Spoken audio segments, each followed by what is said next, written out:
So back in our index.js, earlier you saw how we could rewrite this asynchronous code that used the callback-based approach. We rewrote this using promises.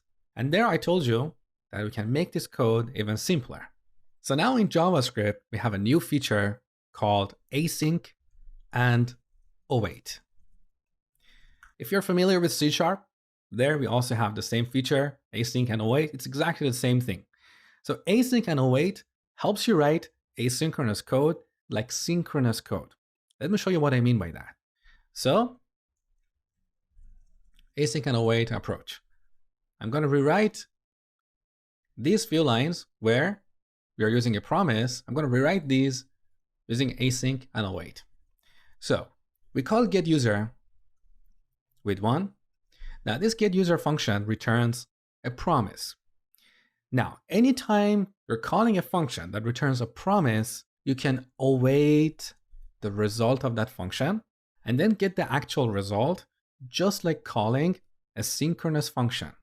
So here we can get the result and store it in a user object.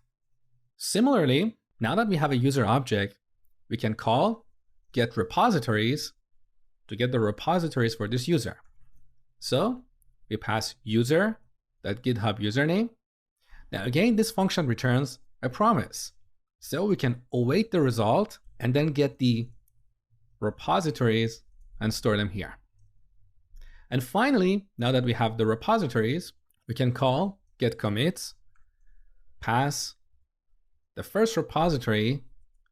And again, because this function returns a promise, we can await it and get the commits and store them here in this constant. Finally, we can do a console.log of commits. So we can see with this await operator, we can write asynchronous code that looks like synchronous code. This is much easier to read and understand than callbacks or even promises. We don't have to go through a chain of calls to the then method. So this is await. But where is async? Well, whenever you use the await operator in a function, you need to decorate that function with the async modifier. In this particular example, we have written this line in index.js outside of a function.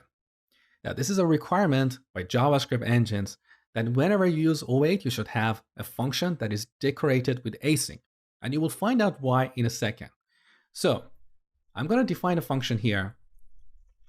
Let's call this display commits, because eventually, after all these asynchronous operations, we're displaying the commits for this user.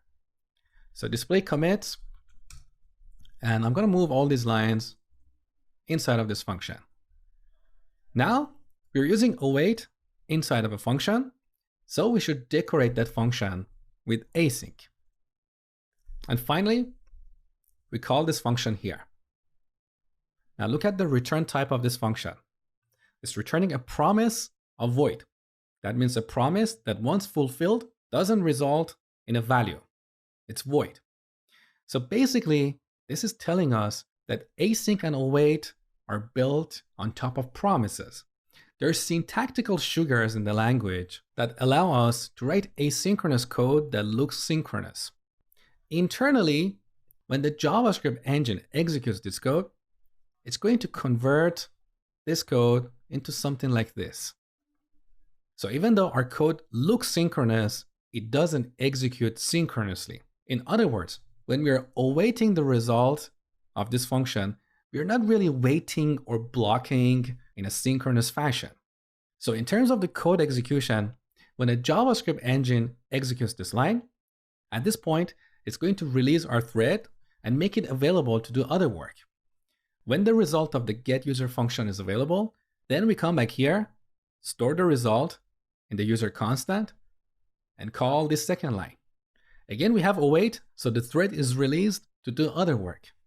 So one more time, async and await is just syntactical sugar. Internally, we use promises. Our code still runs asynchronously, but it looks and reads synchronously. So to verify this, let's go back in terminal and run this program. But before we go there, let's just comment out the first implementation, which is promise-based. Now back in the terminal, let's run node index.js. So we have before and after, 2 seconds later, we read something from a database, then we call GitHub, and again, and finally we have the commit, okay? Now one last thing before we finish this lecture. In our promise-based approach, we use this catch method to get any errors. When using async and await, we don't have this catch method. The way we get the errors is using a try catch block. So in this function, we wrap our asynchronous code inside of a try block. So we put try here, put all this code inside this block, and then we have a catch block that gets an error object. So we try to execute these lines, and if anything goes wrong, then the catch block is executed. So here we get an error object, and we can display the error on the console. So now let's simulate an error. So back to our get repositories function. Here I'm going to reject this promise. So instead of resolving it, I'm going to reject with an error saying could not get the repos. Okay, now back in the terminal, let's run this one more time. So before and after, 2 seconds later, we read a user from database. We called GitHub API, but something failed. So we got this error, could not get the repos. So when using async and await, you need to wrap your code inside of a try catch block.